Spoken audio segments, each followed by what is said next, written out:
ఓం నమో నారాయణాయ. తిరుప్పావై 18వ పాసురంలో గోపికలు ముందుగా నందగోపుడు, యశోద, బలరాముడిని లేపినా కృష్ణుడు మేల్కొనలేదు. అప్పుడు ఆండాళ్ గ్రహిస్తుంది. శ్రీకృష్ణుణ్ణి సంప్రదించడానికి సరైన మార్గం ఆయన భార్య పిరాట్టి ద్వారానే అని. కాబట్టి ఈ పాసురంలో గోపికలు నప్పిన్నై అంటే కృష్ణుని భార్య నీలాదేవి అవతారంని లేపుతూ ఆమె ద్వారా కృష్ణుని మేల్కొల్పమని ప్రార్థిస్తారు. శ్రీ వైష్ణవ సంప్రదాయంలో ఇది పురుషకారం భావాన్ని చూపే అద్భుత పాసురం.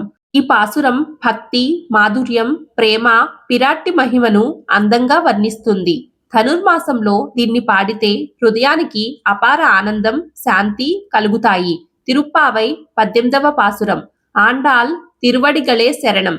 குந்துமதகளிற்ற நோடாத தோல்வலியன் நந்தகோபாலன் மருமகளே நப்பின்னாய் கந்தம் கமழும் குழலி கடை திறவாய் வந்து எங்கும் கோழியழைத்தன காண் மாதவி பந்தல் மேல் பல்கால் குயிலினங்கள் கூவின காண் பந்தார் விரலி உன் மைத்துனன் பேர்பாடா செந்தாமரை கையால் சீரார் வளையொளிப்பா వందు తిరవాయ్ మగిళెందేలోరెంబావాయ్. తిరుప్పావై 18 నుండి 20 పాసురాలలో కృష్ణుడి అష్టమహిషులలో ఒకరైన నప్పిన్నై పిరాటి అంటే నీలాదేవిని శ్రీకృష్ణ పరమాత్మతో తనకున్న అనుబంధాన్ని, దివ్య రూపాన్ని, నిత్య యవ్వనాన్ని కీర్తించింది.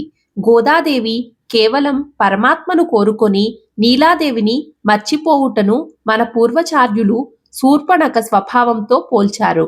అలాగే పరమాత్మను మరచి కేవలం పిరాటిని ఆశించడాన్ని రావణుని స్వభావంతో పోల్చారు.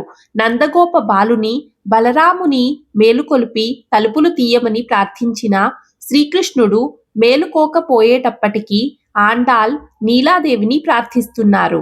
ఏనుగులతో పోరాడగలిగినవాడు, మదము స్రవించుచున్న ఏనుగు వంటి బలము కలవాడు, యుద్ధములో శత్రువులను చూసి వెనుకకు జంకని భుజబలము కలవాడు అయిన నందగోపుని కోడల, సుగంధము వెదజల్లుతున్న కేశపాసము గల ఓ నీలాదేవి తలుపు గడియ తెరువుము.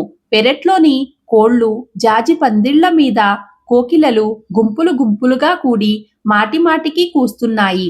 పూబంతి నీ చేతిలో పట్టుకున్నదానా, నీవు నీ భర్త సరస సల్లాపములాడే సందర్భంలో నీకు ఓటమి కలిగితే మేము నీ పక్షాన్నే ఉంటాము.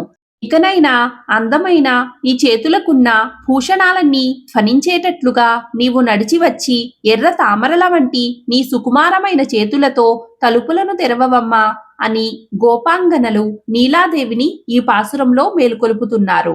మీకు ఈ వీడియో నచ్చినట్లయితే ప్లీజ్ ఒక చిన్న లైక్ చేసి, షేర్ చేసి, సబ్స్క్రైబ్ చేసుకోండి. మిగిలిన పాసురాలను, వాటి అర్థాలను తెలుసుకోవాలి అనుకుంటే ఇప్పుడే బెల్ ఐకాన్ను యాక్టివేట్ చేసుకోండి. తిరిగి రేపటి రోజు పాసురంలో మళ్ళీ కలుద్దాం. నమస్కారం.